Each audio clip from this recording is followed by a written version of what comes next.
मैं तुम्हें एक ऐसी यात्रा पर ले जाना चाहता हूं जो तुम्हारी ही है, जो तुम्हारी ही ओर है, जो तुम्हारे ही केंद्र की ओर है।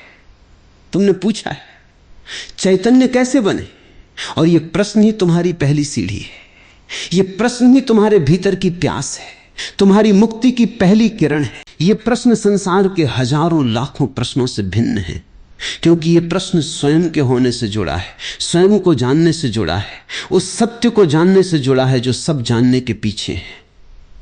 चैतन्य कोई चीज नहीं है जो तुम बाहर से ले आओ, जो तुम कहीं से मंगवा लो, जो कोई गुरु तुम्हें दे दे। चैतन्य तुम्हारा होना ही है। जैसे एक बीज के भीतर वृक्ष छिपा है, वृक्ष बीज से अलग नहीं है, वो बीज का ही विस्तार है, वैसे ही चैतन्य तुम्हारे अंदर छिपा है। और तुम्हारी समस्त साधना, समस्त ध्यान, समस्त योग उस बीज को मिट्टी में ठीक से डालने और उसे अंकुरित होने का अवसर देने की कला है। चैतन्य तुम्हारा सहज स्वभाव है, केवल उसे होने दो और वो फूट पड़ेगा। लेकिन तुमने उसे होने नहीं दिया, तुमने उसे दबा दिया है। तुमने अपने चारों ओर इतनी सारी परतें चढ़ा ली हैं, क्रोध, लोभ, मोह, अहंकार, भय, चिंता, निराशा, इतनी सारी परतें कि वो बीज दब गया है। वो प्राणवान है, वो जीवित है, लेकिन जमीन के बहुत नीचे अंधेरे में सांस लेने को तरस रहा है। तुम्हें उसे ऊपर लाना है, और उसे ऊपर लाने का एकमात्र मार्ग है जागरण। और जागरण से मेरा मतलब है अपनी बेहोशियों को पहचानना, अपनी नींद को पहचानना, अपने सपनों को पहचानना और फिर उनसे परे हो जाना। तुम सोचते हो कि तुम जाग रहे हो, यही सबसे बड़ी बेहोशी है। तुम सोचते हो कि सुबह सुबह आंखें खुल जाना ही जागृति है। यह तो बस एक धोखा है, एक पतली सी परत जो तुमने बाहर ओढ़ रखी है। इस परत के नीचे तुम उतने ही गहरे सोए हो जितना कोई मृत व्यक्ति।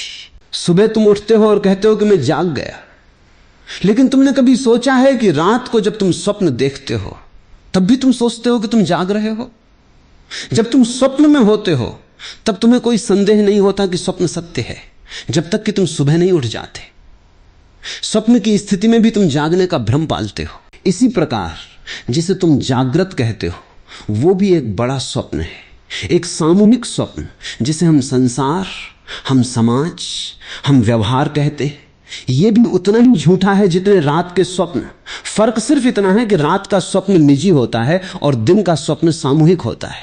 तुम एक नाटक में अभिनय कर रहे हो और तुम भूल गए हो कि तुम अभिनय कर रहे हो। तुम अपनी ही बनाई भूमिका में इतने रंग गए हो कि तुम्हें अपना असली चेहरा याद नहीं रहा। एक राजा अपने राज्य में घूमता है, लेकिन जब वो सोता है तो वो राजा होना भूल जाता है। स्वप्न में वो भिखारी भी बन जाता है, और जब वो जागता है तो फिर से राजा बन जाता है। लेकिन वो राजा जो जागता और सोता है वो सच्चा राजा नहीं। सच्चा राजा तो वो है जो जागृत, स्वप्न और सुसुप्ति तीनों के पार है, जो इन तीनों का साक्षी है। उस साक्षी को जानना ही चैतन्य का प्रथम सोपान है। मैं तुमसे कहता हूं, तुम तीन अवस्थाओं में विचरण करते हो, जागृत, स्वप्न और सुसुप्ति। ये तुम्हारे जीवन के तीन आयाम हैं। जागृत में तुम बाहर को देखते हो, स्वप्न में तुम भीतर की प्रतिध्वनियां सुनते हो, सुसुप्ति में तुम सब कुछ भूल जाते हो, अपना अस्तित्व भी, अपनी चेतना भी, सब कुछ। लेकिन इन तीनों से परे एक चौथी अवस्था है, तुर्य, जो साक्षी है, जो इन तीनों का दृष्टा है।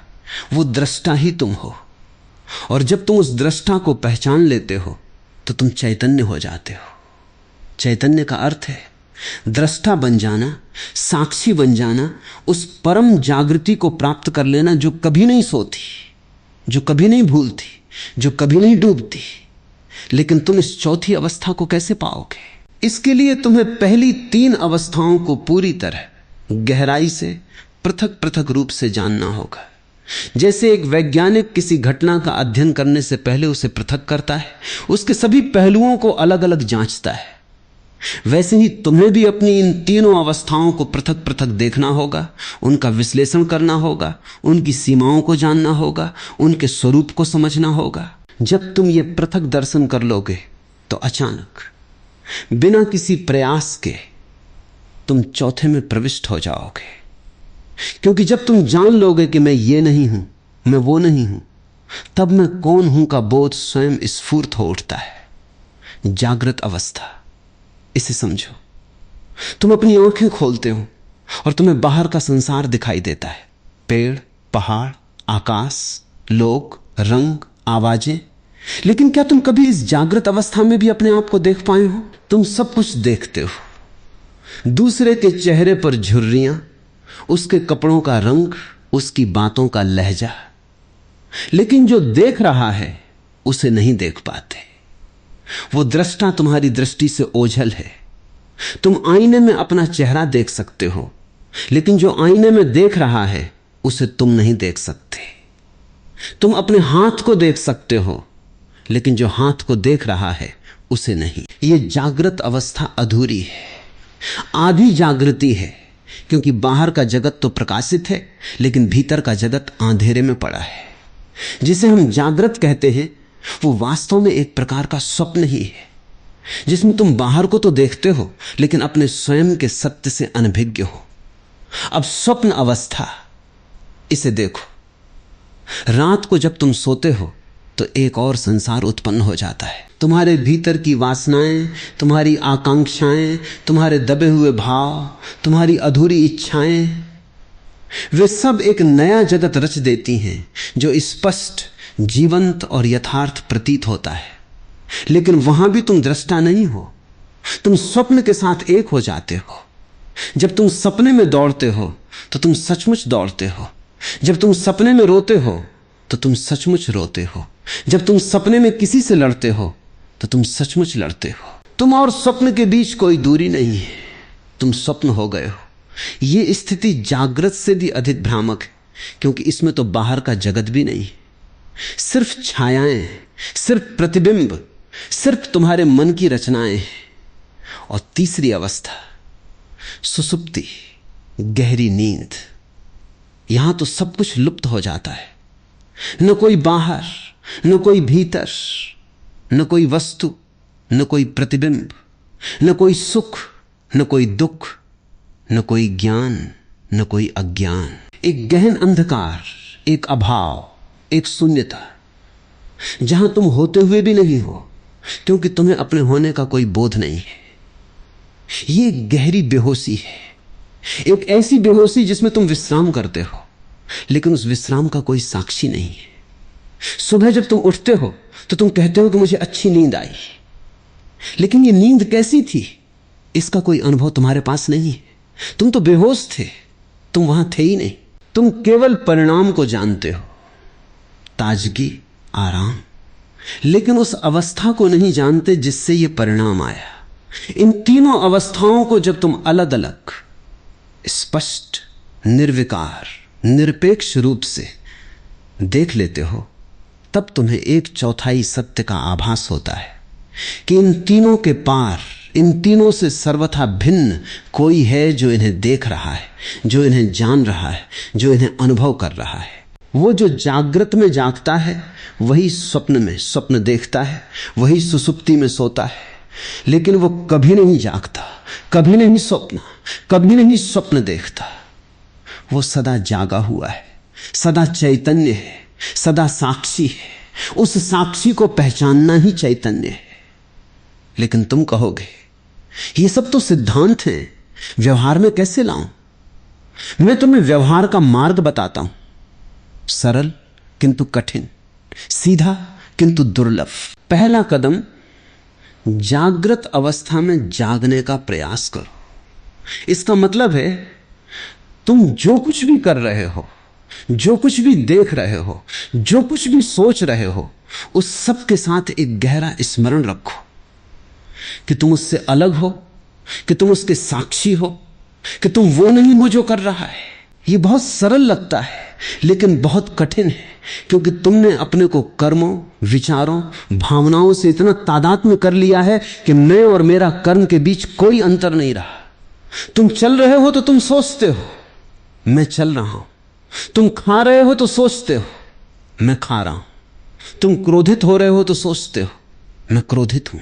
लेकिन सत्य यह है, शरीर चलता है, मुंह खाता है, मन क्रोधित होता है, लेकिन तुम शुद्ध चैतन्य।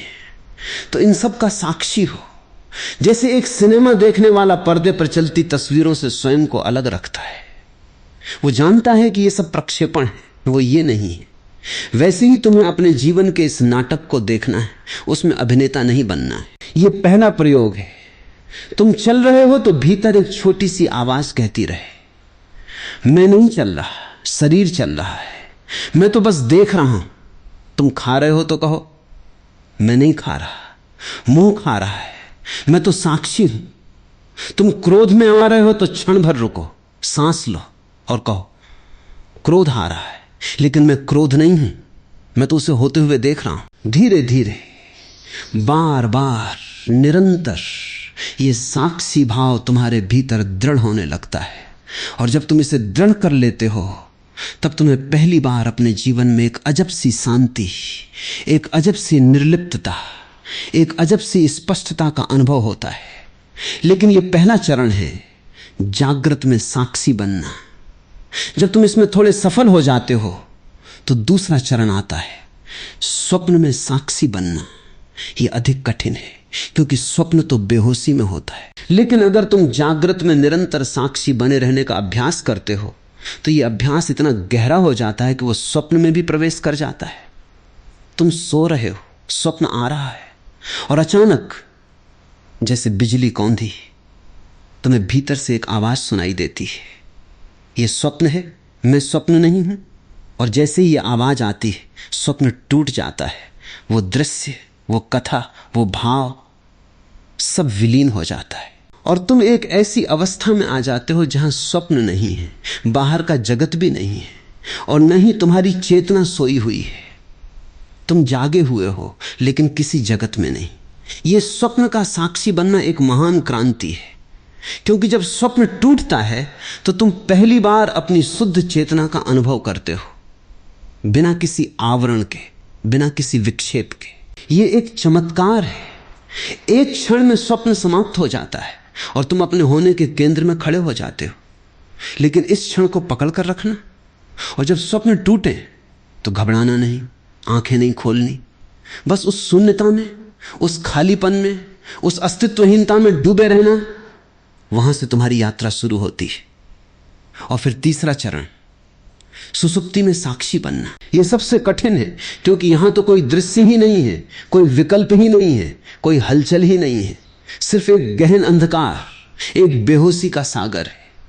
लेकिन जब तुम स्वप्न को तोड़कर उस शून्यता में जागे रहने की कला सीख लेते हो, तो वही कला सुसुप्ति में भी काम करती है। जब तुम सुसुप्ति में होते हो और गहरी नींद तुम्हें घेर लेती है, तब भी तुम्हारी चेतना का एक छोटा सा दीपक जलता रहता है, बहुत धीमा, बहुत मंद, लेकिन जलता रहता है। वो दीपक तुम्हें सुसुप्ति के अंधकार में भी जागे रहने की शक्ति देता है। और जिस क्षण तुम सुसुप्ति में भी जाग सको, उस क्षण तुम तीनों अवस्थाओं के पार हो जाते हो। तुम न तो जागृत हो, न स्वप्न, न सुसुप्ति, तुम हो चौथा तुर्य। वही तुम्हारा चैतन्य है, वही तुम्हारा बुद्धत्व है, वही तुम्हारा शिवत्व है। उसके लिए कोई शब्द नहीं है, कोई नाम नहीं है, कोई रूप नहीं है। वो तो केवल अनुभव है, केवल होना है। और जब तुम उस परम साक्षी को पा लेते हो, तो तुम्हें पता चलता है कि तुम जन्म से पहले भी थे, मृत्यु के बाद भी रहोगे। तुम इस शरीर से पहले भी थे, इस शरीर के बाद भी रहोगे। तुम नित्य हो, तुम शाश्वत हो, तुम सदा चैतन्य हो। लेकिन ये सब कैसे हो? इतना बड़ा परिवर्तन कैसे? मैं तुम्हें कुछ और सूत्र देता हूं जो इस यात्रा में तुम्हारे सहायक होंगे। पहला सूत्र है, कर्ता न बनो, दृष्टा बनो। तुमने जीवन भर कर्ता होना सीखा है, मैं करूंगा, मैं कर सकता हूं, मैं कर रहा हूं। यही तुम्हारी सबसे बड़ी भूल है। तुम कर्ता नहीं हो, तुम दृष्टा हो। सब कुछ अपने आप हो रहा है, तुम्हारे भीतर भी, तुम्हारे बाहर भी। तुम बस एक गवाह हो। जब तुम गवाह बन जाओगे तो तुम्हारी सारी चिंताएं, सारे तनाव, सारे द्वंद्व, सारे संघर्ष विलीन हो जाएंगे। क्योंकि जब तुम जान लेते हो कि तुम केवल देख रहे हो, तो कोई भी घटना तुम्हें छू नहीं सकती, कोई भी दुख तुम्हें प्रभावित नहीं कर सकता। कोई भी सुख तुम्हें बांध नहीं सकता। तुम उस पर्वत की तरह हो जाते हो जो ऋतुओं को बदलते हुए देखता है लेकिन स्वयं अडिग रहता है। दूसरा सूत्र है, अपनी पहचान को विस्तार दो। तुम अपने को शरीर समझते हो, इसलिए तुम बीमारी से डरते हो, मृत्यु से डरते हो, वृद्धावस्था से डरते हो। तुम अपने को मन समझते हो, इसलिए तुम विचारों से परेशान होते हो, भावनाओं से उथल पुथल होते हो, संस्मरणों से ग्रस्त होते हो।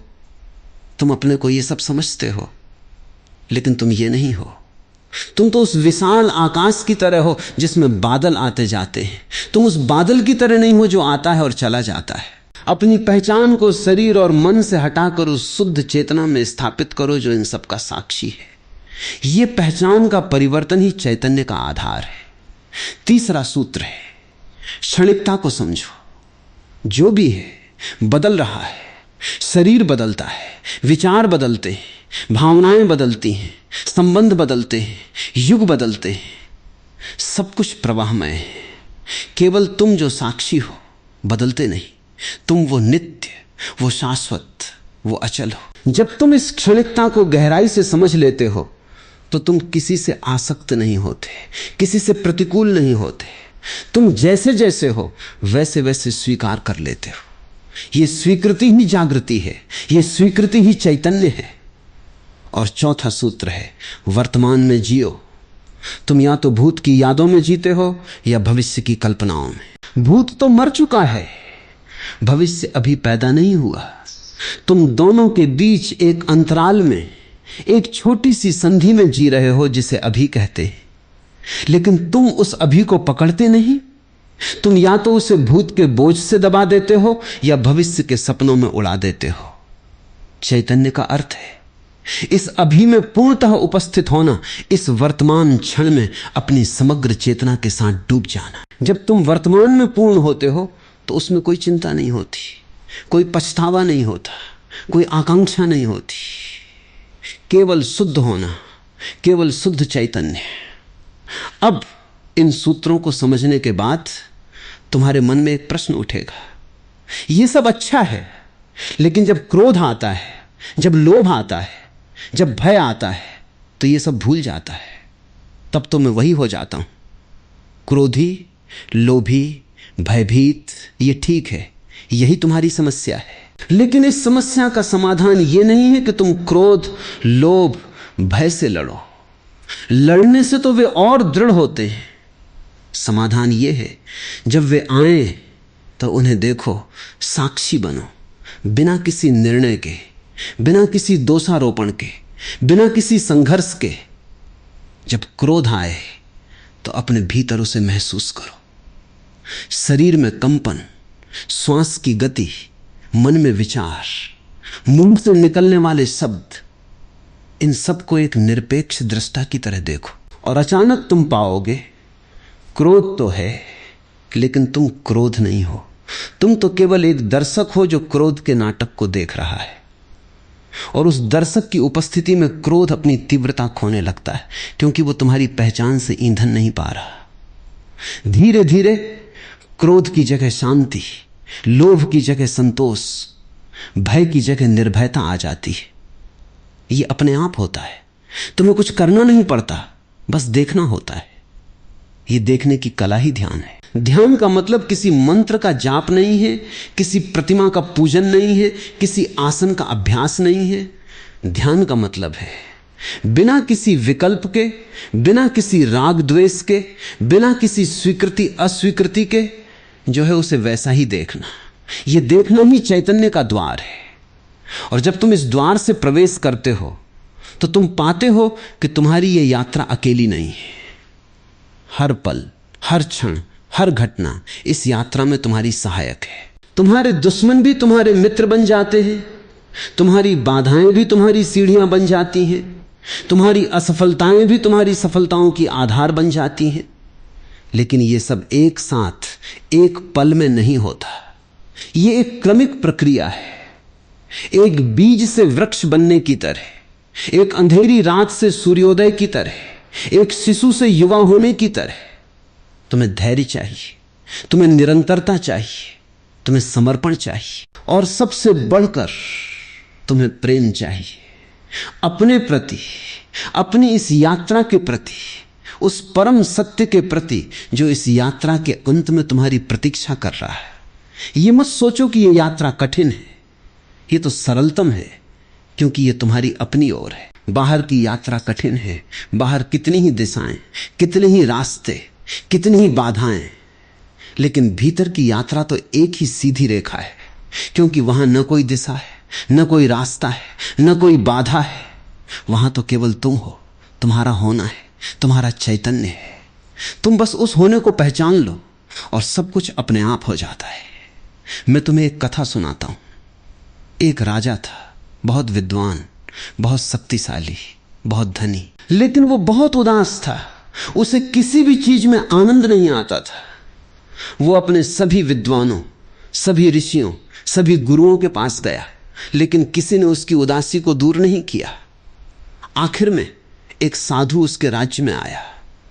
राजा ने उससे कहा, मुझे चैतन्य की अवस्था चाहिए, ज्ञान की अवस्था चाहिए, आनंद की अवस्था चाहिए।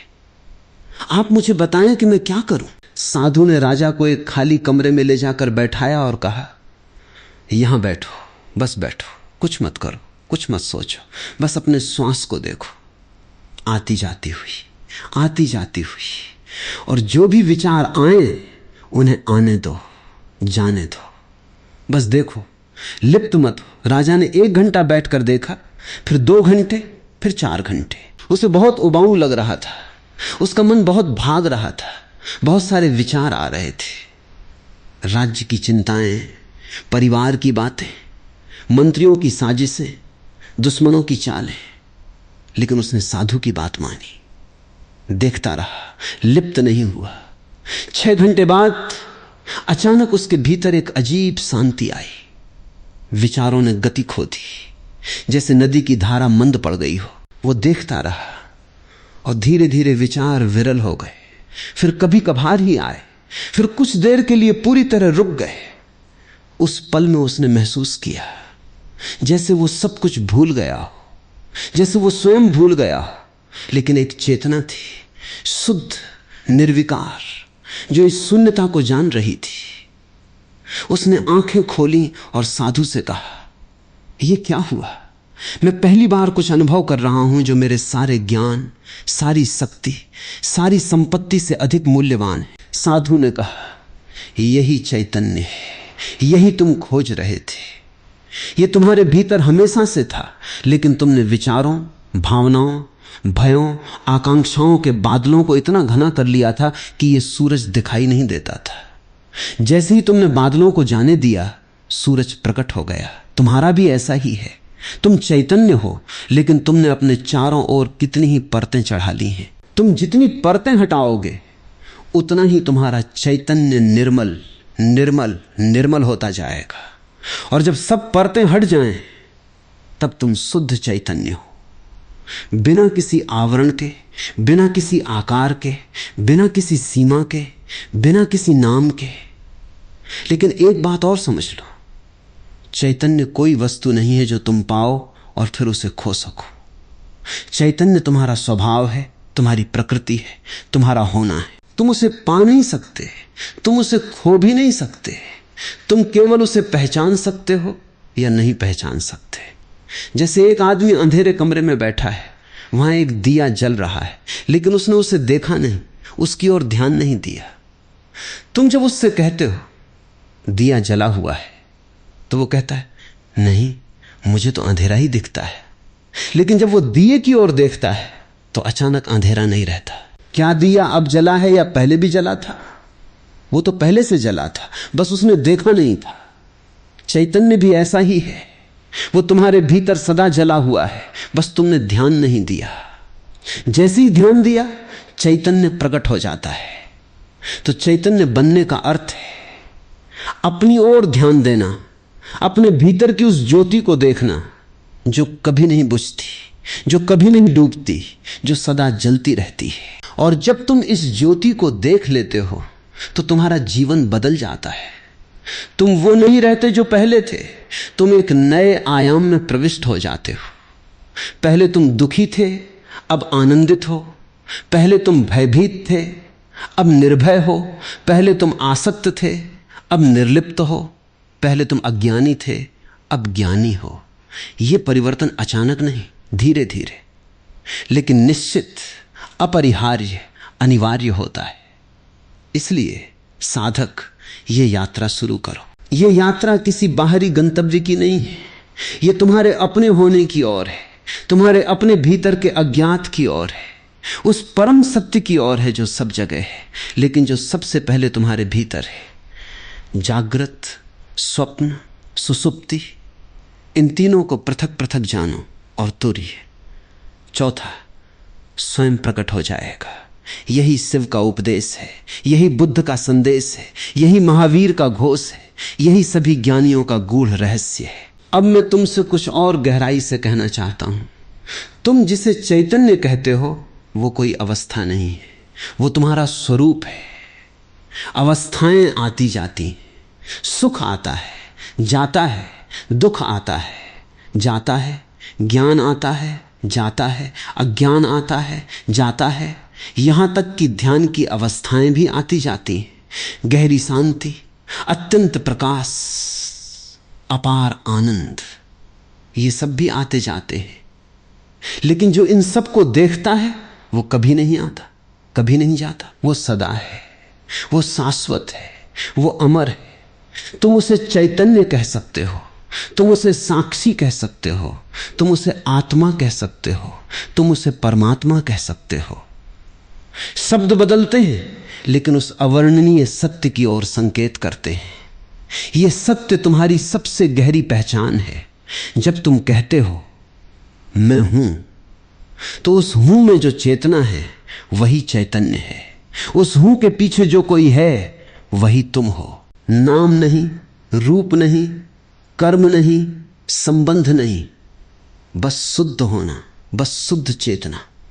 और उस शुद्ध होने का जब तुम अनुभव करते हो तो तुम जानते हो कि यही मोक्ष है, यही मुक्ति है, यही निर्वाण है।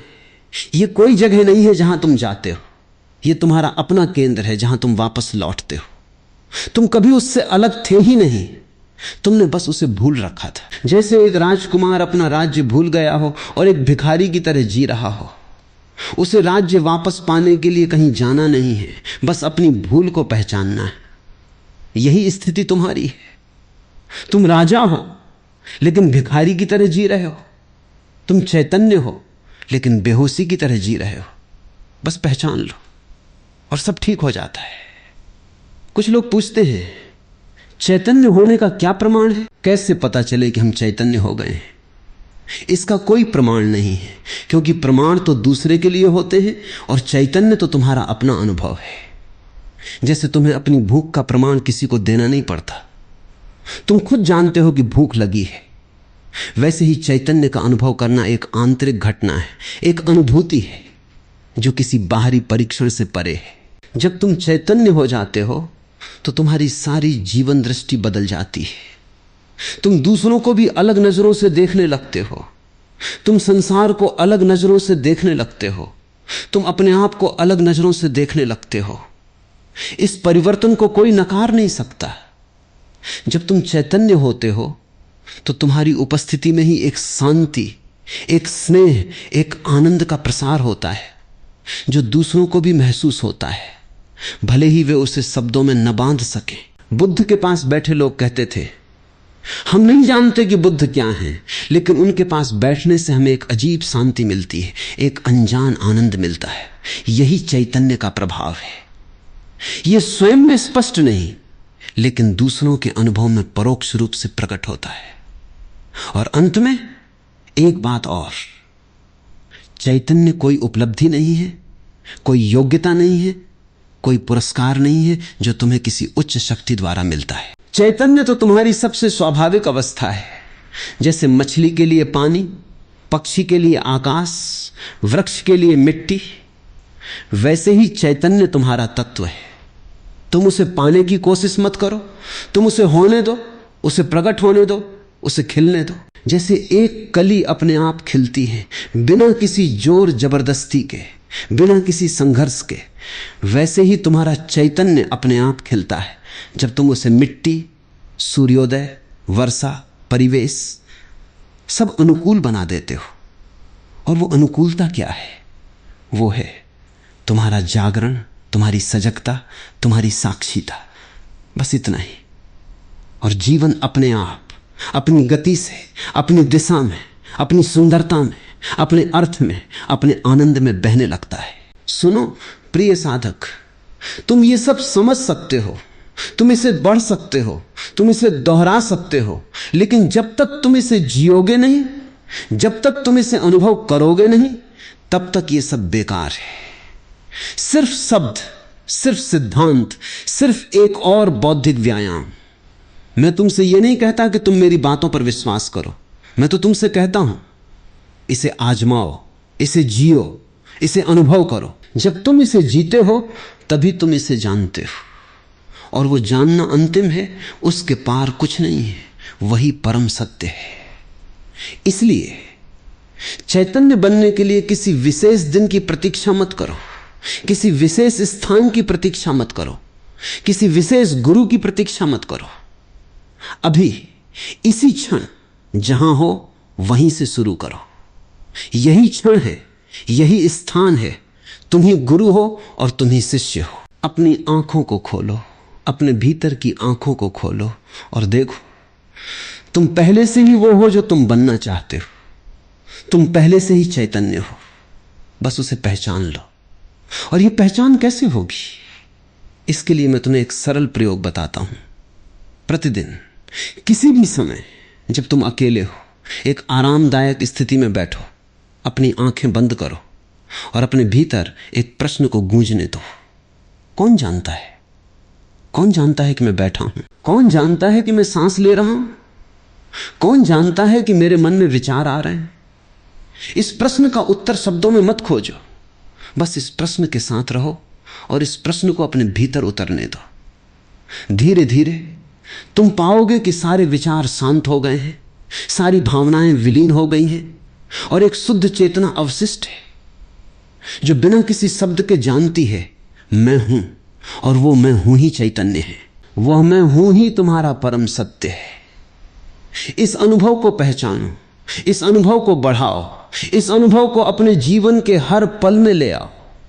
चाहे तुम चल रहे हो या खा रहे हो या सो रहे हो या बात कर रहे हो या चुप बैठे हो, इस मैं हूं की चेतना को जीवित रखो। यही चैतन्य है, यही जीवन का सार है, यही मोक्ष का द्वार है, यही परम आनंद का स्रोत है। अब यह कहानी समाप्त हो रही है, लेकिन तुम्हारी यात्रा अभी शुरू हो रही है। मैंने तुम्हें बीज दिया है, अब उसे मिट्टी में डालो, उसे पानी दो, उसे धूप दो और विश्वास रखो। वो अवश्य अंकुरित होगा, वो अवश्य वृक्ष बनेगा, वो अवश्य फल देगा। चैतन्य तुम्हारा फल है, तुम्हारा परम पुष्प है, और वो फल, वो पुष्प अब तुम्हारी ही प्रतीक्षा में है, तुम्हारी ही बाट जोह रहा है। चैतन्य बनो, यही मेरा आशीर्वाद है, यही मेरा उपदेश है, यही मेरी आखिरी बात है। सत्य सदा है, असत्य सदा गुजरता है। चैतन्य सदा है, बेहोशी सदा गुजरती है। उस सत्य को, उस चैतन्य को, उस आनंद को जानो, हो जाओ और जीवन को कृतार्थ करो। यही मेरा संदेश है, यही मेरा वचन है, यही मेरी ओर से तुम्हें प्रणाम है। ये तो केवल प्रारंभिक बातें हुई। अभी तो हमने उस विशाल सागर के किनारे पर खड़े होकर कुछ लहरों को देखा है, कुछ बूंदों को छुआ है। अब हमें उस सागर में गोता लगाना है, उसकी गहराइयों में उतरना है, उसके तल तक पहुंचना है, जहां वो चेतना का अनंत महासागर है, जहां कोई लहर नहीं, कोई बूंद नहीं, कोई किनारा नहीं, कोई तट नहीं, केवल जल ही जल है, केवल चेतना ही चेतना है। तुम्हारा चैतन्य शब्द से क्या अभिप्राय है? क्या तुम उसे जानते हो? क्या तुमने कभी उसे महसूस किया है? नहीं, तुमने तो केवल उसका नाम सुना है, कुछ किताबों में पढ़ा है, कुछ संतों से सुना है, कुछ उपदेशकों से जाना है, लेकिन वो नाम नहीं है, वो तो अनुभव है। जैसे कोई जो जन्म से अंधा हो, वो प्रकाश शब्द को सुनता है, वो उस शब्द को दोहराता है, वो उसकी व्याख्याएं सुनता है, वो उसके बारे में बहस करता है, लेकिन उसे प्रकाश का कोई अनुभव नहीं होता। वो प्रकाश शब्द का अर्थ तो जान सकता है, पर प्रकाश को नहीं जान सकता।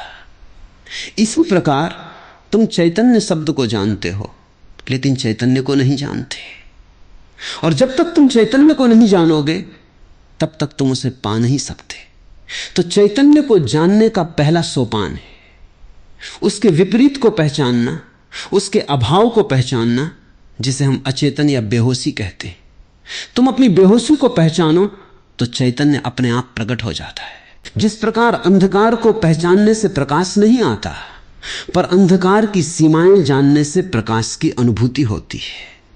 क्योंकि जब तुम अंधकार को सीमित, क्षणिक, आश्रित देखते हो, तो उसके विपरीत प्रकाश अनंत, नित्य, स्वतंत्र, स्वतः स्पष्ट हो जाता है। बेहोशी के कितने ही रूप हैं, कितने ही आयाम हैं। पहला और सबसे सूक्ष्म रूप है अनुपस्थिति। तुम शारीरिक रूप से यहां हो, तुम मेरी बातें सुन रहे हो, लेकिन तुम यहां नहीं हो। तुम्हारा मन कहीं और है, तुम्हारा शरीर इस कमरे में है, पर तुम्हारी चेतना कल की चिंता में, परसों की योजना में, बीते हुए कल के पछतावे में कहीं न कहीं विचरण कर रही है। ये एक बड़ी बेहोशी है, यहां न होने की बेहोशी, अभी में न होने की बेहोशी। तुम जीवन भर यहीं अभी में हो, लेकिन तुम कभी यहां अभी में नहीं होते। तुम सदा कहीं और होते हो, या तो भूत में या भविष्य में। दोनों ही अवास्तविक हैं, दोनों ही स्वप्न हैं। भूत एक स्मृति है, भविष्य एक कल्पना है। दोनों का कोई अस्तित्व नहीं है, फिर भी तुम उनमें जीते हो। यही तुम्हारी सबसे बड़ी बेहोशी है, अवास्तविक में जीना, सत्य से दूर रहना। दूसरा रूप है तादात्म्य। तुम जो भी देखते हो, जो भी सुनते हो, जो भी अनुभव करते हो, उसके साथ एक हो जाते हो। कोई तुम्हारी प्रशंसा करता है, तुम फूल जाते हो। कोई निंदा करता है, तुम मुरझा जाते हो। कोई मुस्कुराता है, तुम खुश हो जाते हो। कोई भ्रूभंग करता है, तुम उदास हो जाते हो। तुम जैसे कोई पत्ते हो जो हर हवा के झोंके में हिल जाते हैं। तुम्हारा कोई अपना केंद्र नहीं है, कोई अपनी स्थिरता नहीं है। ये तादात्म्य ही बेहोशी है, अपनी पृथकता को भूल जाना, अपने साक्षित्व को खो देना। और तीसरा रूप है अंधकार। जब तुम सुसुप्ति में होते हो तो वहां न बाहर का कोई ज्ञान होता है, न भीतर का कोई ज्ञान, केवल एक गहन अंधकार, एक अभाव, एक शून्यता। तुम इस अवस्था को सुखद कहते हो, क्योंकि इस अंधकार में कोई तनाव नहीं, कोई चिंता नहीं, कोई संघर्ष नहीं। लेकिन यह सुख नकारात्मक है, यह तो केवल दुख का अभाव है, आनंद नहीं। आनंद तो चेतना में है, प्रकाश में है, जागृति में है। और वहां तो सब बुझा हुआ है, सब सोया हुआ है। इन तीनों बेहोशियों को, अनुपस्थिति, तादात्म्य और अंधकार को जब तुम पहचान लेते हो, जब तुम उनकी सीमाओं को देख लेते हो, जब तुम उनके स्वरूप को समझ लेते हो, तब अचानक एक चौथा आयाम खुलता है। वो है उपस्थिति, साक्षित्व और प्रकाश। यही चैतन्य है। यह अवस्था न तो जागृत है, न स्वप्न है, न सुसुप्ति है। यह इन तीनों से पृथक है, इन तीनों के पार है, इन तीनों की साक्षी है। यह अवस्था न आती है, न जाती है, न बदलती है, न घटती बढ़ती है। यह तो सदा सर्वदा, सर्वत्र, सर्वथा विद्यमान है। अब मैं तुमसे इस चौथी अवस्था, तुर्य, के बारे में और गहराई से कहना चाहता हूं। तुर्य कोई दूसरी जगह नहीं है, कोई दूसरा लोक नहीं है, कोई दूसरा संसार नहीं है। तुर्य तो उसी जगह है, इसी संसार में, इसी शरीर में, इसी मन में, लेकिन एक भिन्न दृष्टि से, एक भिन्न कोण से, एक भिन्न आयाम से। जैसे एक ही कमरे में अंधेरा हो सकता है और प्रकाश भी हो सकता है। अंधेरा और प्रकाश दोनों एक ही कमरे में होते हैं, लेकिन उनके अनुभव भिन्न होते हैं। जब तुम अंधेरे में होते हो तो तुम दीवारों को नहीं देख पाते, फर्नीचर को नहीं देख पाते, उस कमरे के वास्तविक स्वरूप को नहीं देख पाते। जब प्रकाश आता है तो वही कमरा, वही दीवारें, वही फर्नीचर, सब दिखाई देने लगता है। क्या कमरा बदल गया? नहीं, कमरा वही है, बस दृष्टि बदल गई है, बस प्रकाश आ गया है। तुर्य भी ऐसा ही है। यही जीवन, यही संसार, यही शरीर, यही मन, लेकिन उन्हें एक नई दृष्टि से, एक जागृत चेतना से देखना। वो दृष्टि ही तुर्य है, वो जागृति ही चैतन्य है। अब तुम पूछोगे ये दृष्टि कैसे आए, ये जागृति कैसे हो? इसके लिए एक और भी बारीक सूत्र है जो शिव ने दिया है, जो पतंजलि ने दिया है, जो बुद्ध ने दिया है। वो सूत्र है प्रत्याहार। प्रत्याहार का अर्थ है इंद्रियों को बाहर से हटाकर भीतर की ओर मोड़ना। तुम्हारी इंद्रियां बाहर की ओर खुली हैं, आंखें बाहर देखती हैं, कान बाहर सुनते हैं, त्वचा बाहर स्पर्श करती है, नाक बाहर सूंघती है, जीभ बाहर का स्वाद लेती है। ये सब बाहर की ओर एक प्रवाह है, एक बहिर्मुखी प्रवाह जो तुम्हें बाहर की वस्तुओं, बाहर के लोगों, बाहर के घटनाक्रमों से जोड़ता है। ये प्रवाह सदा बाहर की ओर बहता है। तुम उसे रोक नहीं सकते क्योंकि वो स्वाभाविक है, वो जीवन का ही एक भाग है। लेकिन तुम इस प्रवाह के अतिरिक्त एक और प्रवाह पैदा कर सकते हो, एक अंतर्मुखी प्रवाह जो बाहर से ध्यान को हटाकर भीतर की ओर ले जाए। ये अंतर्मुखी प्रवाह ही प्रत्याहार है, ही ध्यान है, ही साक्षित्व का आधार है। इस प्रत्याहार को कैसे करोगे? ये बहुत सरल है लेकिन अत्यंत गहन। तुम अपनी आंखें बंद करो और जो दृश्य बाहर था उसे अंदर लाओ। अपनी बंद आंखों के पीछे उसी दृश्य को देखो जैसे उसे स्मृति में पकड़ रहे हो। धीरे धीरे वो दृश्य धुंधला होने लगेगा और उसके स्थान पर एक आंतरिक दृश्य, एक आंतरिक प्रकाश, एक आंतरिक आकाश प्रकट होने लगेगा। इसी प्रकार तुम अपने कान बंद करो और बाहर की आवाजों को भीतर सुनो। धीरे धीरे वे आवाजें दूर होती जाएंगी और उनके स्थान पर एक आंतरिक ध्वनि, एक नाद, एक अनाहत, बिना बजे का संगीत सुनाई देने लगेगा।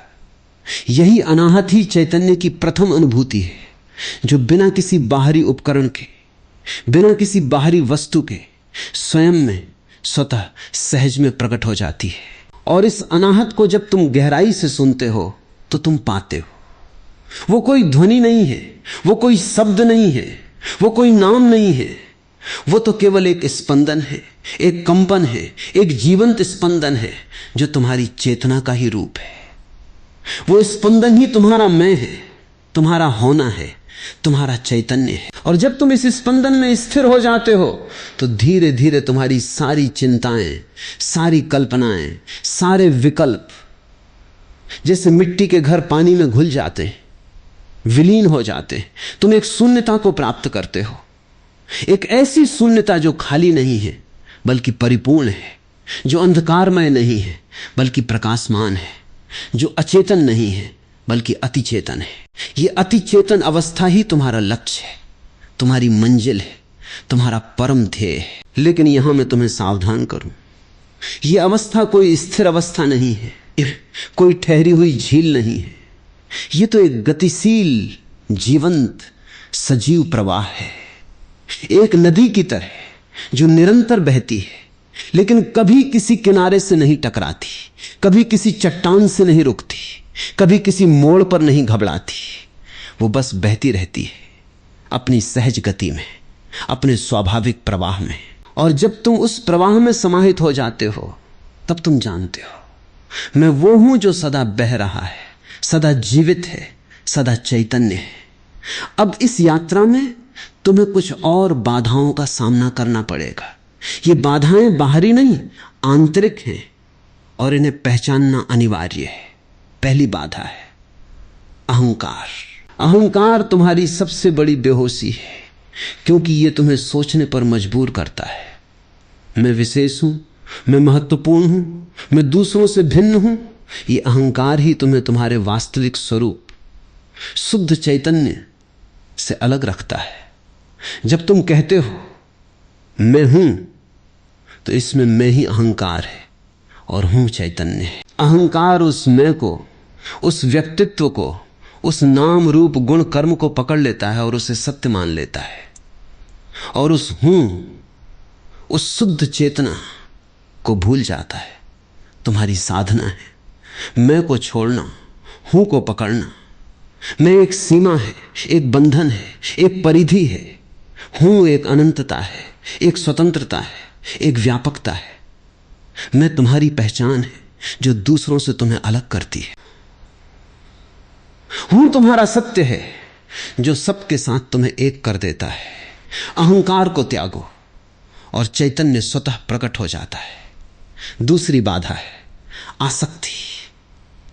तुम किसी भी चीज, व्यक्ति, वस्तु, विचार, भावना, परिस्थिति, स्थान से आसक्त हो। आसक्ति का अर्थ है तुम उसके बिना नहीं रह सकते, तुम उससे अलग नहीं हो सकते, तुम उसकी अनुपस्थिति में अधूरे, अस्थिर, बेचैन हो जाते हो। यह आसक्ति ही तुम्हारी चेतना को सीमित करती है, उसे बांधती है, उसे संकीर्ण करती है।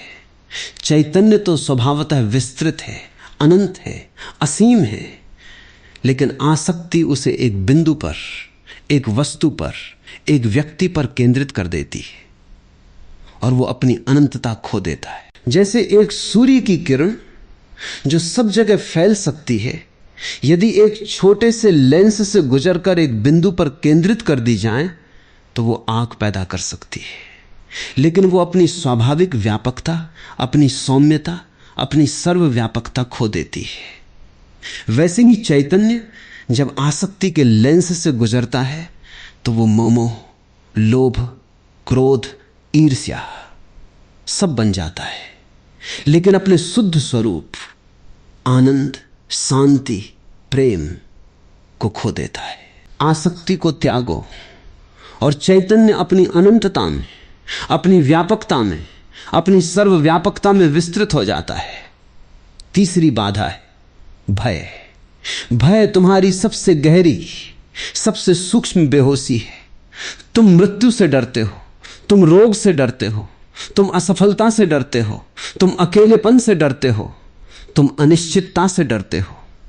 भय के कितने ही रूप हैं, कितने ही आयाम हैं, लेकिन सब भयों का मूल एक ही है, अपने होने को खोने का भय। तुम्हें डर है कि तुम नष्ट हो जाओगे, तुम्हारा अस्तित्व समाप्त हो जाएगा, तुम किसी बड़ी अनिश्चितता में विलीन हो जाओगे। यह भय तुम्हें सिकोड़ता है, तुम्हें छोटा करता है, तुम्हें संकुचित करता है और चैतन्य को उसकी स्वाभाविक विशालता, उसकी स्वाभाविक निडरता, उसकी स्वाभाविक निर्भयता से वंचित कर देता है। सत्य को जानो, तुम अमर हो, तुम नित्य हो, तुम शाश्वत हो, तुम कभी नष्ट नहीं हो सकते, तुम्हारा होना कभी समाप्त नहीं हो सकता। तुम्हारा शरीर बदलता है, तुम्हारा मन बदलता है, तुम्हारी पहचान बदलती है, लेकिन तुम शुद्ध चैतन्य, सदा अबाध, अविकार, अक्षय, अमर हो। इस सत्य को जान लो और भय विलीन हो जाता है और चैतन्य अपनी निर्भयता में, अपनी अनंतता में, अपनी अमरता में प्रकट हो जाता है। चौथी बाधा है अज्ञान। अज्ञान का अर्थ है अपने सत्य को न जानना, अपने स्वरूप को भूल जाना, अपने होने को अनदेखा करना। यह अज्ञान ही सब बेहोशियों की जड़ है। तुम भूल गए हो कि तुम कौन हो, तुम क्या हो, तुम क्यों हो। तुम सिर्फ अपने नाम, रूप, कर्म, संबंधों को जानते हो, लेकिन उस जानने वाले को नहीं जानते। यह अज्ञान ही तुम्हें संसार में, दुख में, बंधन में, भ्रम में, भ्रम में, भ्रम में। इस अज्ञान का नाश करो ज्ञान के द्वारा, स्वयं के ज्ञान के द्वारा, आत्मज्ञान के द्वारा, चैतन्य के ज्ञान के द्वारा। जैसे अंधकार का नाश प्रकाश से होता है, वैसे ही अज्ञान का नाश ज्ञान से होता है।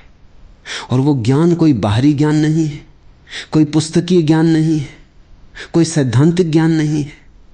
वो तो अपने भीतर की यात्रा है, अपने सत्य की खोज है, अपने चैतन्य का अनुभव है। इन चार बाधाओं, अहंकार, आसक्ति, भय, अज्ञान को पार करने के लिए तुम्हें एक और साधन अपनाना होगा, वो है वैराग्य। वैराग्य का अर्थ नहीं है संसार से भाग जाना, परिवार को त्याग देना, संपत्ति को छोड़ देना। वैराग्य का अर्थ है अंदर की एक अवस्था जहां तुम जानते हो कि जो बाहर है वो क्षणिक है, वो अस्थिर है, वो बदलने वाला है, वो अंततः दुख देने वाला है। वैराग्य का अर्थ है अपनी चेतना को उस अनित्य, उस क्षणिक, उस बदलते हुए से हटाकर उस नित्य, उस शाश्वत, उस अबद्ध चैतन्य की ओर लगाना। जैसे कोई व्यक्ति किसी अस्थिर मकान में रहता है, उसे पता है कि यह मकान कभी भी गिर सकता है, तो वो उस मकान से आसक्त नहीं होता। वो उस मकान को सुरक्षित रखने के लिए व्यर्थ के प्रयत्न नहीं करता। वो अपना ध्यान एक स्थायी, एक सुरक्षित आश्रय की ओर लगाता है। वैसे ही वैरागी वो है जो जानता है ये शरीर, ये मन, ये परिवार, ये संसार सब अस्थिर है, सब बदलता है, सब एक दिन नष्ट होगा। इसलिए वो इनसे आसक्त नहीं होता। वो अपनी चेतना को उस अविनाशी, उस अमर, उस शाश्वत चैतन्य की ओर लगाता है। वैराग्य एक नकारात्मक शब्द नहीं है, ये अत्यंत सकारात्मक है, अत्यंत रचनात्मक है। ये एक नई दृष्टि है, एक नया परिप्रेक्ष्य है, एक नया जीवन दर्शन है। जब तुम वैराग्य को अपनाते हो तो तुम संसार को त्यागते नहीं, तुम संसार के प्रति अपने दृष्टिकोण को बदलते हो। पहले तुम संसार को सत्य समझते थे, अब तुम उसे एक नाटक, एक लीला, एक खेल समझते हो। पहले तुम संसार को अपना घर समझते थे, अब तुम उसे एक सराय, एक पड़ाव, एक विश्राम स्थल समझते हो। पहले तुम संसार में खो जाते थे, अब तुम संसार में रहते हो लेकिन उसमें खोते नहीं, उससे अलग रहते हो, उसके साक्षी बनकर रहते हो। यह साक्षित्व ही वैराग्य है और यह वैराग्य ही चैतन्य का सर्वोत्तम पोषक है। अब इस वैराग्य को कैसे विकसित करो, इसके लिए एक और सूत्र है, निरंतर स्मरण। तुम जो कुछ भी करो, जो कुछ भी देखो, जो कुछ भी सुनो, जो कुछ भी अनुभव करो, उस सब के साथ इस स्मरण को जोड़ो।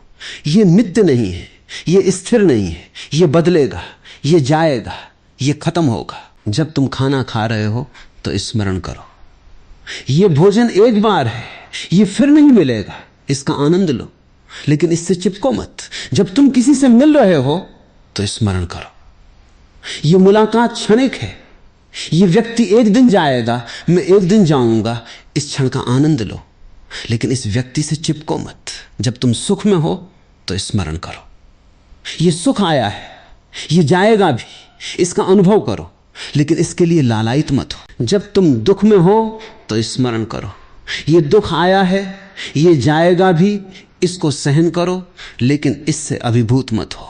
यह स्मरण, यह निरंतर स्मरण तुम्हारे भीतर एक गहरा वैराग्य पैदा करता है। एक ऐसा वैराग्य जो तुम्हें संसार से अलग नहीं करता, बल्कि उसमें रहते हुए भी उसके पार ले जाता है। और इस स्मरण के साथ जब तुम निरंतर जीते हो तो धीरे धीरे तुम्हारी चेतना बदलने लगती है। तुम अब वो नहीं रहते जो पहले थे, तुम एक नए इंसान बन जाते हो। पहले तुम भावनाओं के दास थे, अब तुम उनके मालिक हो। पहले तुम विचारों के गुलाम थे, अब तुम उनके स्वामी हो। पहले तुम परिस्थितियों से पीड़ित थे, अब तुम उन्हें स्वीकार करते हो, उन्हें पार कर जाते हो। पहले तुम दुखी थे, अब आनंदित हो। पहले तुम चिंतित थे, अब शांत हो। पहले तुम भ्रमित थे, अब स्पष्ट हो। यह परिवर्तन अचानक नहीं, धीरे धीरे होता है। जैसे एक बीज अंकुरित होता है, जैसे एक कली खिलती है, जैसे एक सूर्योदय होता है। लेकिन यह अवश्य होता है, यह अपरिहार्य है, यह निश्चित है। इस परिवर्तन के दौरान तुम्हें कुछ अनुभव होंगे, कुछ अद्भुत, कुछ आश्चर्यजनक अनुभव, जिन्हें तुम स्वप्न नहीं कह सकते क्योंकि वे अधिक वास्तविक हैं, जिन्हें तुम वास्तविकता नहीं कह सकते क्योंकि वे स्वप्न सी अलौकिक हैं, जिन्हें तुम सुख नहीं कह सकते क्योंकि वे आनंद से भी परे हैं, जिन्हें तुम आनंद नहीं कह सकते क्योंकि वे शांति से भी महान हैं।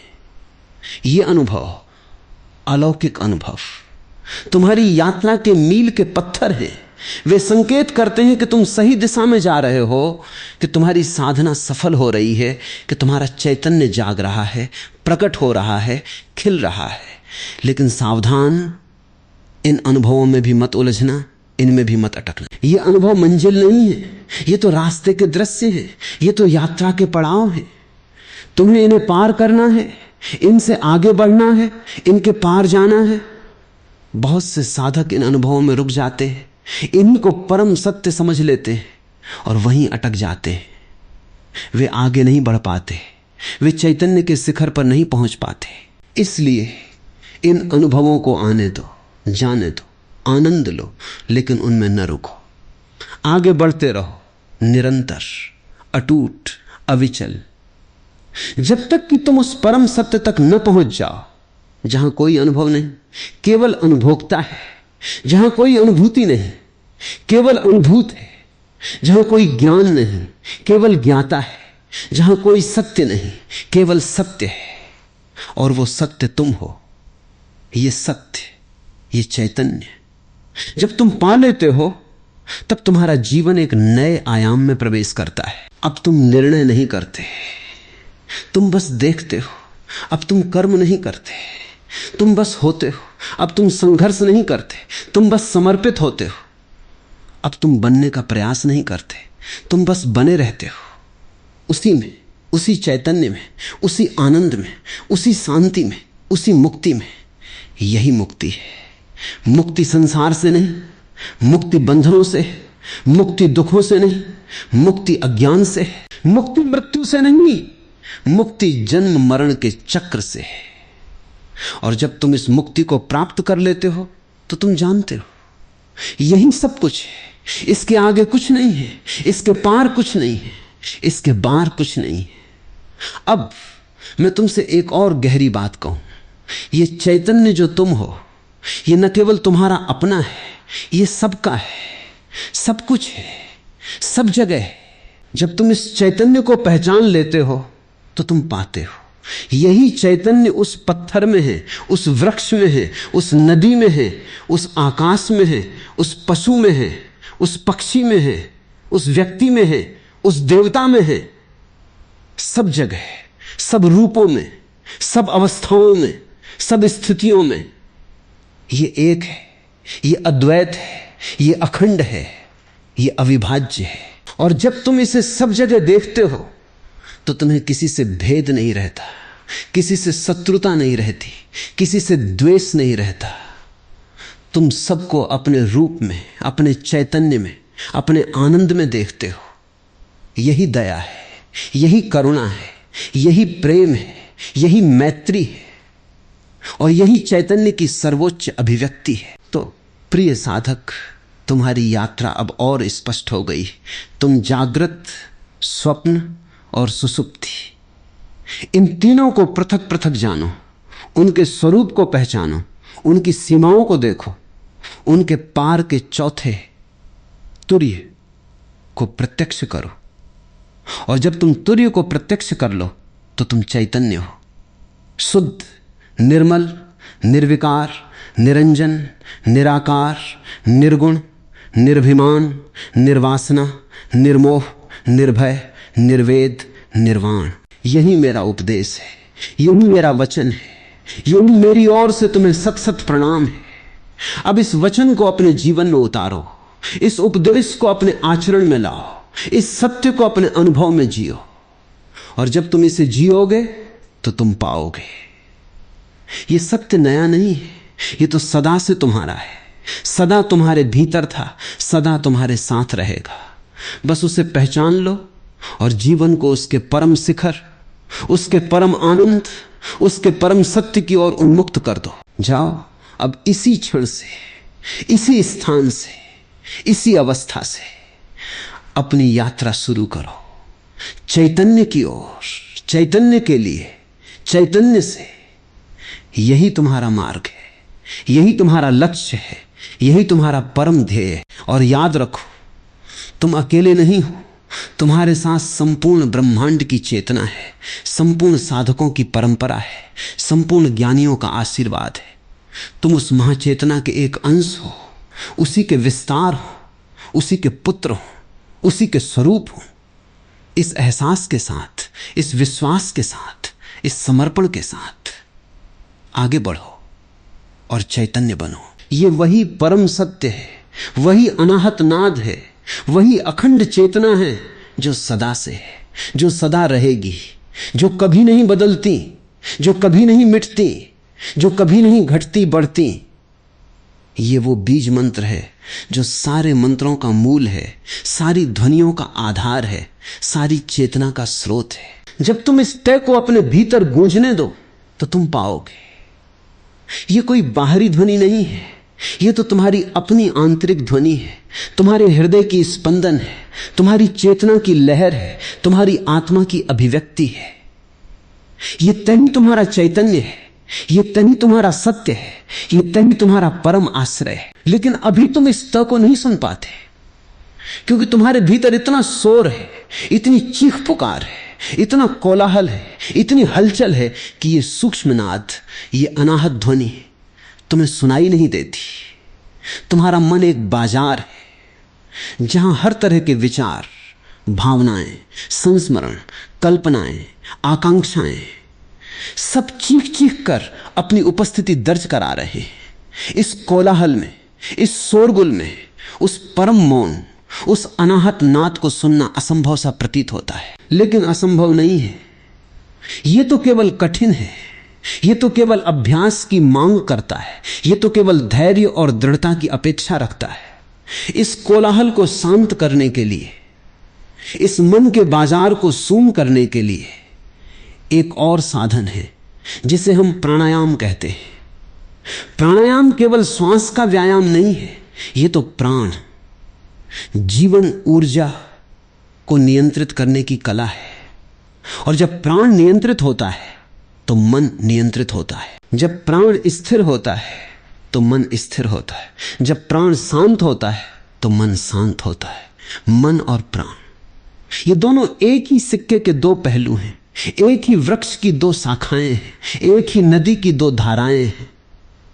जब तुम श्वास को गहरा, धीमा, लयबद्ध बनाते हो तो मन की गति भी धीमी होने लगती है, उसके विचार कम होने लगते हैं, उसकी भाग दौड़ थमने लगती है और एक शांति, एक स्थिरता, एक मौन उत्पन्न होता है। उस मौन में, उस शांति में, उस स्थिरता में अचानक तुम उस अनाहत नाद को सुनते हो, उस जय को सुनते हो, उस चैतन्य को अनुभव करते हो।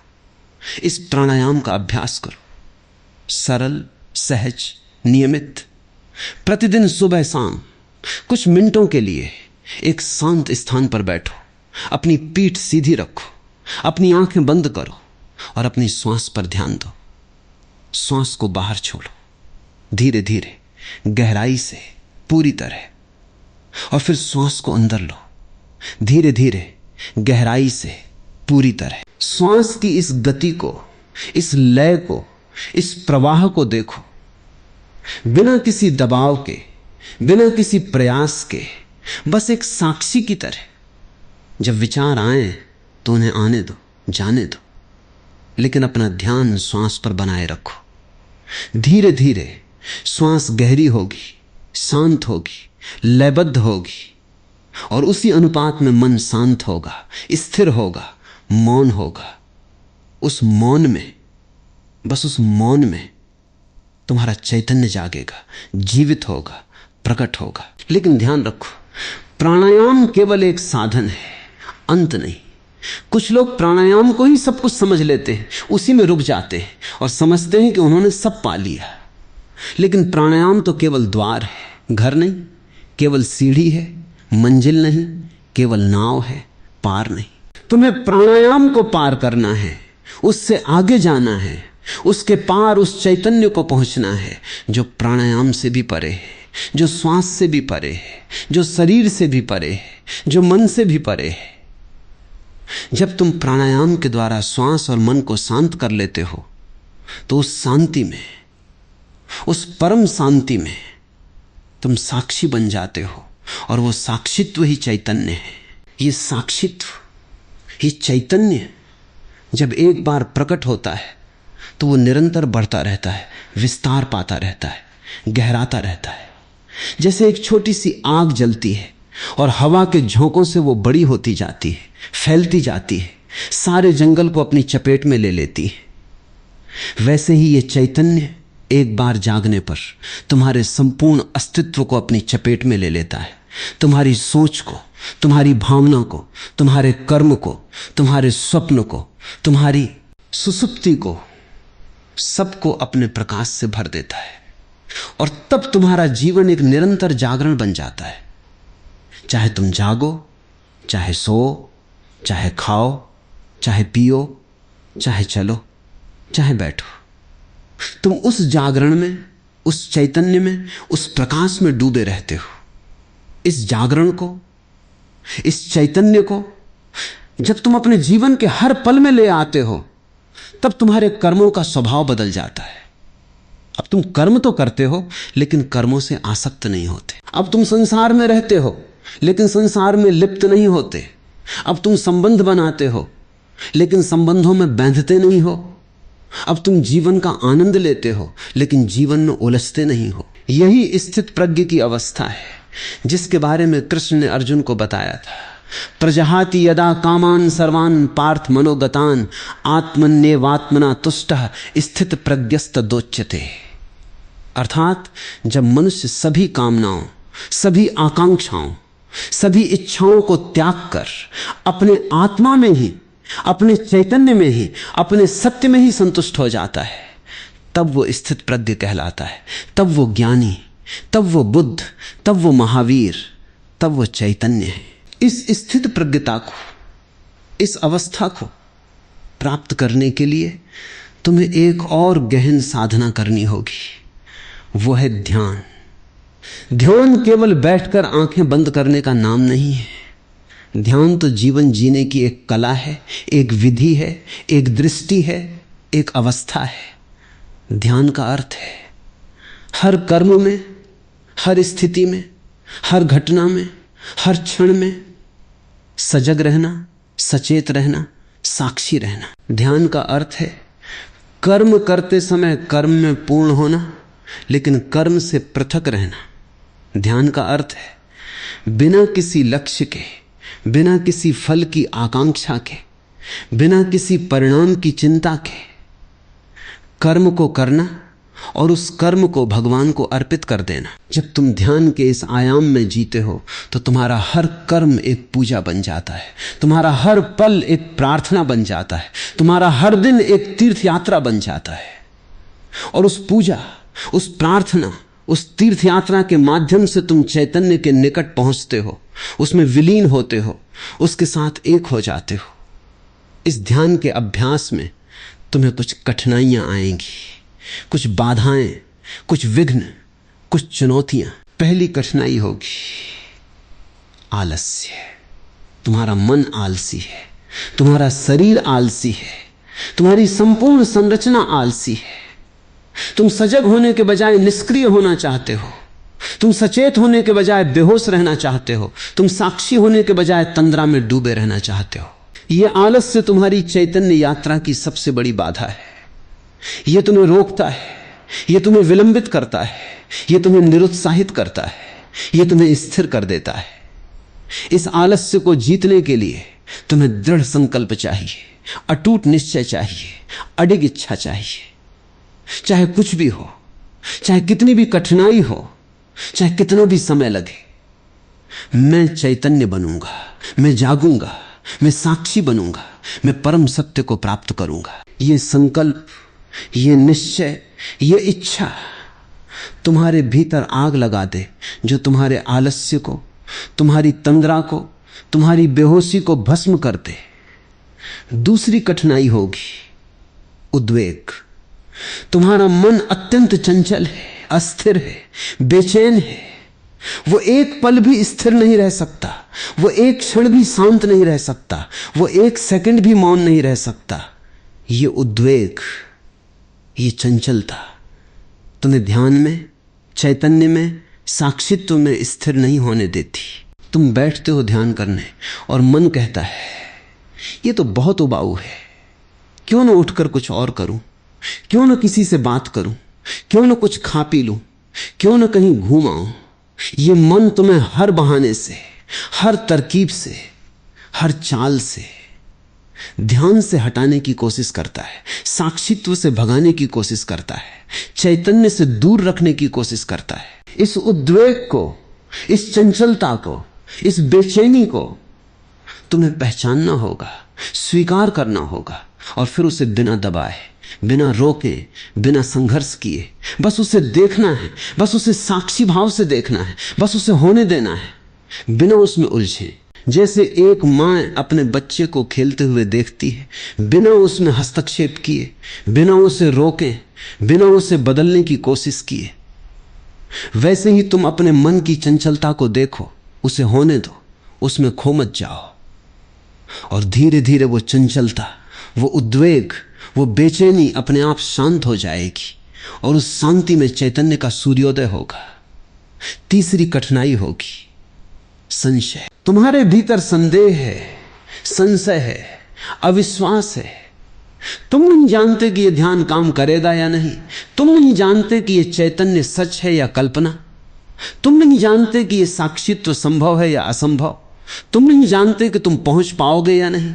यह संशय, यह संदेह, यह अविश्वास तुम्हारी सबसे बड़ी कमजोरी है। यह तुम्हें निर्णय नहीं लेने देता, यह तुम्हें पूर्ण समर्पण नहीं करने देता, यह तुम्हें अंतिम छलांग नहीं लगाने देता। इस संशय को, इस संदेह को, इस अविश्वास को तुम्हें मिटाना होगा, तोड़ना होगा, समाप्त करना होगा। और इसके लिए एकमात्र उपाय है अनुभव। तुम बिना अनुभव के विश्वास मत करो, लेकिन अनुभव के लिए पहला कदम तो उठाना ही पड़ेगा। जब तुम एक बार अनुभव कर लेते हो, एक क्षण का, एक पल का, एक सेकंड का, साक्षित्व का, चैतन्य का, शांति का, आनंद का, तो वो अनुभव तुम्हारे सारे संशयों को, सारे संदेहों को, सारे अविश्वासों को एक झटके में मिटा देता है। और तब तुम्हें किसी के कहने की आवश्यकता नहीं रहती, किसी के प्रमाण की आवश्यकता नहीं रहती। तुम स्वयं सत्य के साक्षी हो, तुम स्वयं ज्ञानी हो, तुम स्वयं बुद्ध हो। चौथी कठिनाई होगी आसक्ति, जिसका हमने पहले उल्लेख किया, लेकिन ये इतनी गहरी, इतनी सूक्ष्म, इतनी व्यापक है कि मैं इस पर और अधिक प्रकाश डालूंगा। आसक्ति केवल वस्तुओं, व्यक्तियों, परिस्थितियों से नहीं होती। आसक्ति तो विचारों से, भावनाओं से, धारणाओं से, विश्वासों से, यहां तक कि ध्यान की अवस्थाओं से भी होती है। तुम किसी विचार को पकड़ लेते हो, उसे सत्य मान लेते हो और उस विचार से चिपक जाते हो, यह आसक्ति है। तुम किसी भावना को, प्रेम, क्रोध, भय, आनंद, दुख को पकड़ लेते हो, उसे अपना लेते हो और उस भावना से चिपक जाते हो, यह आसक्ति है। तुम किसी ध्यान की अवस्था को, शांति, प्रकाश, आनंद, विस्तार को पकड़ लेते हो, उसे परम सत्य मान लेते हो और उस अवस्था से चिपक जाते हो, यह भी आसक्ति है। और यह सबसे सूक्ष्म, सबसे घातक आसक्ति है, क्योंकि यह तुम्हें मंजिल पर पहुंचने से रोकती है, तुम्हें उस परम चैतन्य में विलीन होने से रोकती है। इसलिए सावधान, किसी भी चीज से, किसी भी अवस्था से, किसी भी अनुभव से चिपको मत। सबको आने दो, सबको जाने दो। जैसे बादल आते हैं और जाते हैं, आकाश अपरिवर्तित रहता है, वैसे ही सब अनुभव आते जाते हैं। तुम उस परम आकाश, उस चैतन्य के रूप में स्थिर रहो। आसक्ति को त्यागो और चैतन्य को पाओ। पांचवी कठिनाई होगी अहंकार, जो सबसे गहरी, सबसे सूक्ष्म, सबसे मूल बेहोशी है। अहंकार ही तुम्हें अलग करता है, अहंकार ही तुम्हें अकेला करता है, अहंकार ही तुम्हें दुखी करता है, अहंकार ही तुम्हें चैतन्य से दूर रखता है। अहंकार तुम्हारी पहचान है। मैं ये हूं, मैं वो हूं, मैं इस योग्य हूं, मैं उस योग्य नहीं, मैं बड़ा हूं, मैं छोटा हूं, मैं जानता हूं, मैं नहीं जानता। ये सब अहंकार के खेल हैं, ये सब अहंकार के जाल हैं, ये सब अहंकार के बंधन हैं। तुम्हें इस अहंकार को, इस अमय को पूरी तरह गहराई से, अंतिम रूप से त्यागना होगा, विसर्जित करना होगा, विलीन करना होगा। और जब तुम इस अहंकार को, इस मैं को त्याग दोगे, तो जो बचेगा वो शुद्ध चेतना, वो परम सत्य, वो अनंत चैतन्य, वही तुम हो। ये अहंकार का त्याग कोई आसान बात नहीं है, ये मृत्यु के समान है, ये सबसे कठिन तप है। लेकिन जब तुम ये त्याग कर लेते हो तो तुम पाते हो। ये त्याग नहीं है, ये तो प्राप्ति है। ये मृत्यु नहीं है, ये तो अमरता है। ये समाप्ति नहीं है, ये तो अनंतता है। ये विलय नहीं है, ये तो परम विजय है। इन पांचों कठिनाइयों को, आलस्य, उद्वेग, संशय, आसक्ति, अहंकार को जब तुम पार कर लेते हो, तब तुम उस अवस्था को प्राप्त करते हो जिसे हम समाधि कहते हैं। समाधि का अर्थ है पूर्ण स्थिरता, पूर्ण संतुलन, पूर्ण शांति, पूर्ण चेतना, पूर्ण मुक्ति। समाधि में तुम न तो जागृत हो, न स्वप्न, न सुसुप्ति। तुम हो चौथा तुर्य, जो इन तीनों का साक्षी है, जो इन तीनों के पार है, जो इन तीनों से अलिप्त है। समाधि में तुम्हारी चेतना अपनी परम सीमा को छू लेती है, अपने परम शिखर को प्राप्त कर लेती है, अपने परम स्रोत में विलीन हो जाती है। समाधि में तुम जानते हो मैं वो हूं जो सब जगह है, जो सब कुछ है, जो सदा है, जो सर्वथा है। ये जानना ही चैतन्य है, ये जानना ही ज्ञान है, ये जानना ही मोक्ष है, ये जानना ही सब कुछ है। लेकिन ये समाधि, ये चैतन्य, ये ज्ञान, ये मोक्ष कोई बाहरी उपलब्धि नहीं है, कोई परलोक का पुरस्कार नहीं है, कोई ईश्वर का वरदान नहीं है। ये तो तुम्हारा अपना स्वाभाविक, सहज, नित्य, शाश्वत स्वरूप है। तुम जन्म से ही चैतन्य हो, तुम मृत्यु के बाद भी चैतन्य रहोगे। तुम इस शरीर के होने न होने से परे चैतन्य हो। तुम्हें कुछ बनना नहीं है, तुम्हें कुछ पाना नहीं है, तुम्हें कुछ करना नहीं है। तुम्हें केवल अपने होने को पहचानना है, केवल अपने सत्य को जानना है, केवल अपने चैतन्य को अनुभव करना है। और ये पहचान, ये ज्ञान, ये अनुभव, ये हर पल संभव है, हर क्षण उपलब्ध है, हर स्थिति में, हर अवस्था में, हर जगह, हर वक्त। क्योंकि चैतन्य तो तुम्हारी आत्मा है, तुम्हारा अस्तित्व है, तुम्हारा होना है। वो कभी तुमसे अलग नहीं है, वो कभी तुमसे दूर नहीं है, वो कभी तुमसे छिपा नहीं। तुमने उसे देखा नहीं, इसीलिए तुम उसे नहीं पा रहे हो। जैसे एक व्यक्ति जो अपनी नाक पर चश्मा लगाए हुए है और चारों तरफ चश्मा ढूंढ रहा है। वो चश्मा तो उसकी आंखों पर है, लेकिन वो उसे वहां नहीं देखता, वो उसे बाहर ढूंढता है। वैसे ही तुम चैतन्य को बाहर ढूंढ रहे हो, मंदिरों में, किताबों में, गुरुओं में, तीर्थों में, विधियों में, जबकि वो तुम्हारे भीतर है, तुम्हारी आंखों पर है, तुम्हारे होने के केंद्र में है। बस अपनी दृष्टि को बाहर से भीतर की ओर मोड़ो और तुम पाओगे वो प्रकाश, वो चैतन्य, वो सत्य, वो आनंद तुम्हारे ही भीतर, तुम्हारे ही केंद्र में, तुम्हारे ही स्वरूप में विद्यमान है, जागृत है, प्रकट है, अभिव्यक्त है। तो प्रिय साधक, इस यात्रा में अब देर मत करो, अब विलंब मत करो, अब आगे बढ़ो। जो भी हो, जैसा भी हो, जहां भी हो, उसी से शुरू करो। परिस्थिति की प्रतीक्षा मत करो, समय की प्रतीक्षा मत करो, अवसर की प्रतीक्षा मत करो। अभी इसी क्षण, इसी पल, इसी सांस में शुरू करो। श्वास को देखो, शरीर को देखो, भावनाओं को देखो, विचारों को देखो, और उसी क्षण तुम पाओगे एक साक्षी है जो देख रहा है, जो जान रहा है, जो महसूस कर रहा है। वो साक्षी ही तुम हो, वो साक्षी ही चैतन्य है, वो साक्षी ही परम सत्य है। उस साक्षी को पहचानो, उस साक्षी में जियो, उस साक्षी के रूप में रहो, और तुम चैतन्य हो, तुम मुक्त हो, तुम सिद्ध हो, तुम बुद्ध हो, तुम शिव हो। यही मेरा अंतिम वचन है, यही मेरा परम उपदेश है, यही मेरी ओर से तुम्हें अनंत प्रणाम है। अब तुम चैतन्य हो, ये मेरा आशीर्वाद है, ये मेरा सत्य है, ये मेरा अनुभव है जो मैं तुम्हें सौंप रहा हूं। इसे ग्रहण करो, इसे जियो, इसे जियो, इसे प्रकट करो, और अपने जीवन को, अपने संसार को, अपने समाज को, अपनी मानवता को इस चैतन्य के प्रकाश से, इस चैतन्य के आनंद से, इस चैतन्य की शांति से भर दो, प्रकाशित कर दो, पावन कर दो। यही तुम्हारा परम धर्म है, यही तुम्हारा परम कर्तव्य है, यही तुम्हारा परम उद्देश्य है। और जब तुम ये करोगे तो तुम पाओगे। तुम केवल स्वयं को नहीं बल्कि संपूर्ण ब्रह्मांड को, संपूर्ण सृष्टि को, संपूर्ण चेतना को उन्नत कर रहे हो, प्रकाशित कर रहे हो, आनंदित कर रहे हो। यही सच्ची सेवा है, यही सच्ची भक्ति है, यही सच्ची साधना है, यही सच्ची मुक्ति है।